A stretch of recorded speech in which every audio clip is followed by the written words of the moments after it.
தேசிய கல்விக் கொள்கையை அகற்றிடுவோம். தேசிய கல்விக் கொள்கையை அகற்றிடுவோம். தேசிய கல்விக் கொள்கையை அகற்றிடுவோம். கலைத்திடுக கலைத்திடுக பிஎஃப்ஆர்டியை கலைத்திடுக. பிஎஃப்ஆர்டியை கலைத்திடுக.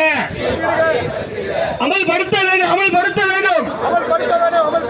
8 மணி நேர வேலையை அமல்படுத்த வேண்டும். 8 மணி நேர வேலையை அமல்படுத்த வேண்டும். நிரப்பிடுக நிரப்பிடுக உடனடியே நிரப்பிடுக.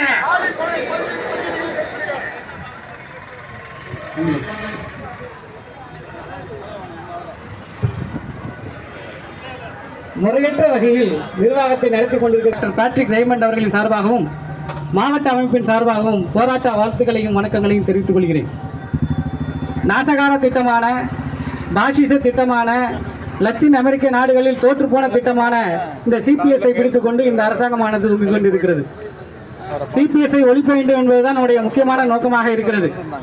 இந்த சிபிஎஸ்ஐ பேணி பாதுகாக்கக்கூடிய பிஎஃப்ஆர்டிஏவை உடனடியாக கலைக்க வேண்டும்.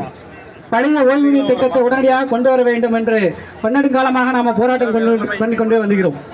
இந்த போராட்டத்தின் அடுத்த கட்டமாக அனைத்து இந்திய அளவிலே இங்கே வேலை நிறுத்த போராட்டமானது நடைபெற்றுக் கொண்டிருக்கிறது. சொல்லுவார்கள், போர்க்களத்தில் நாம் என்ன ஆயுதத்தை ஏந்த வேண்டும் என்பதை நாம் எதிர்தான் தீர்மானிப்பான் என்பார்கள். அதுபோல இந்த போராட்டமானது இந்த ஒரு நாளுடன் நின்றுவிட வேண்டுமா அல்லது இன்னும் அடுத்தடுத்த தொடர் போராட்டங்களில் நாம் ஈடுபட வேண்டுமா என்பதை மத்திய மாநில அரசுகள் ஒன்றிணைந்து எங்களுடைய பழைய ஓய்வூதிய திட்டத்தை உடனடியாக கொண்டு வர வேண்டும் என்று இந்த நேரத்தில் வலியுறுத்தி கேட்டுக்கொள்கிறோம். புதிய கல்விக் கொள்கையை பொறுத்தளவு மறைமுகமாக இந்தியை திணிக்க பார்க்கிறார்கள். பேரறிஞர் பெருந்தகையார் அண்ணா ஒரு வகை சொன்னார்.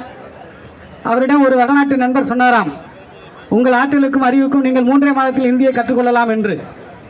அறிஞர் அண்ணா அவர்கள் சொன்னார், ஆமாம், அவ்வளோதான், 3 மாதத்தில் கற்றுக்கொள்ள வேண்டிய ஒரு லாங்குவேஜை நாம் எதுக்கு வருஷம் முழுக்க தொங்கிட்டு இருக்கணும் அப்படின்னு சொல்லி சொன்னாங்க. ஆக மறைமுகமாக இந்தியை திணிக்க பார்க்கிறார்கள்.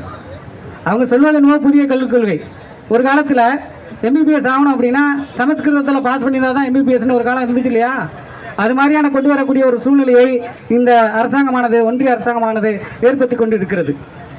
நிதியை முறையான வகையில் பராமரிக்காமல், மாநில அரசுக்கு வழங்காமல் நமக்கு ஏமாற்றி கொண்டிருக்கிறது. கல்வி இதன் மூலமாக நம்முடைய மாணவர்களின் கல்வித்தரமானது குறைந்து கொண்டிருக்கிறது. அந்த கல்விக்கான நிதியை நாம் பெற வேண்டும். கல்வியை பெற வேண்டுமெனில் அனைவரும் போராடி அந்த நிதியை நாம் பெற்றுத்தர வேண்டும். வரலாற்றில் ஒரு பிழை செய்வார்கள். ஒரு எதிரி நாட்டை வீழ்த்த வேண்டும் என்றால் 2 விஷயங்கள் செய்வாங்க. ஒன்று, அந்த நாட்டில் போதை மருந்துகளை அதிகப்படுத்துதல் ஒன்று. 2வது, அந்த மக்களுக்கு கல்வியை கொடுக்காமல் இருக்கணும் அப்படின்ற ஒரு விஷயம். ஆக இவர்கள் கொடுக்க வேண்டிய நிதியை முறையாக தராமல் தமிழ்நாட்டை இந்த அரசாங்கமானது, ஒன்றிய அரசாங்கமானது வஞ்சிக்கிறது. ஸோ அந்த வஞ்சிக்கின்ற அரசாங்கத்தை நாம் எதிர்த்து நாம் போராடி கொண்டிருக்கிறோம்.